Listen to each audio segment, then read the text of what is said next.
ये कहानी है एक बाप बेटे की जो स्कूटर पर कहीं पर जा रहे होते हैं। तभी जो बाप होता है उसकी नजर पड़ती है रोड के साइड में कुछ लड़कों के ऊपर जो कि कीचड़ में कुछ ढूंढ रहे होते हैं। तो अपना स्कूटर वहां पर रोकते हैं और जाकर के उनसे पूछते हैं कि बेटे क्या ढूंढ रहे हो यहाँ पर। तो उनमें से एक बोलता है कि आपको दिख नहीं रहा है कि ये सामने सोने का फल है, हम उसको पाने की कोशिश कर रहे हैं। उसकी ये बात सुनते ही पिता का ध्यान जाता है उस सोने की फल की तरफ जो चमक रहा होता है। फिर उनके माइंड में कुछ इमेजिनेशंस बनने लग जाती हैं कि काश ये जो फल है ये मेरे बेटे के पास में आ जाए तो ना सिर्फ उसकी बल्कि मेरी भी जिंदगी बदल जाएगी। तो बिना सोचे समझे अपने बेटे को धक्का मार देते हैं उस कीचड़ में और बोलते हैं कि तुझे किसी भी कीमत पर वो फल लेकर के आना है। लेकिन बेटे को वो फल नहीं चाहिए होता है, उसके अपने कुछ और ही सपने होते हैं। वो बहुत कोशिश करता है अपने पिता को ये समझाने की कि मेरी खुशी इस फल में नहीं है, मेरी खुशी कहीं और है, मेरे सपने कुछ और है।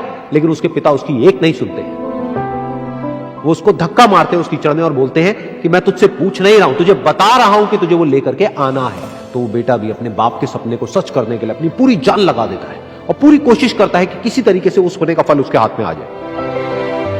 लेकिन जैसे जैसे वो हाथ पैर मारता है उस फल को पकड़ने के लिए, वो और नीचे धंसने लग जाता है और फिर जाकर के उसको समझ आता है कि ये कीचड़ नहीं है, ये दलदल है।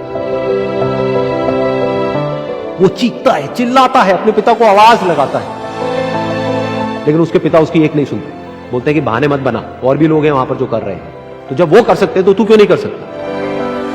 तो एक बार वो फिर से कोशिश करता है और अपनी पूरी जान लगा देता है, लेकिन उसके बाद भी उसके हाथ में कुछ नहीं आता है और वो धीरे धीरे नीचे धंसता चला जाता है और मर जाता है। तब जाकर के उसके पिता को एहसास होता है कि उससे कितनी बड़ी गलती हो गई।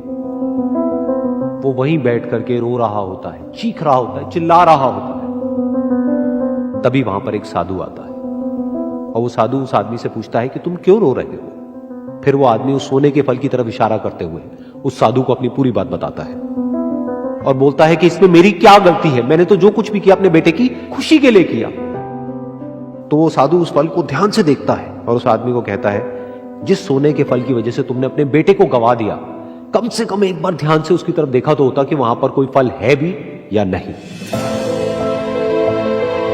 ये सुन करके उस आदमी को गुस्सा आया और उसने कहा कि सामने तो दिख रहा है फल, आपको नहीं दिख रहा क्या। तब वो साधु उस कीचड़ के ऊपर एक पेड़ होता है जिसकी तरफ इशारा करते हैं और बोलते हैं कि वो जिसे तुम देख रहे हो वो उस फल की परछाई है, असली फल वहां पर उस पेड़ के ऊपर है।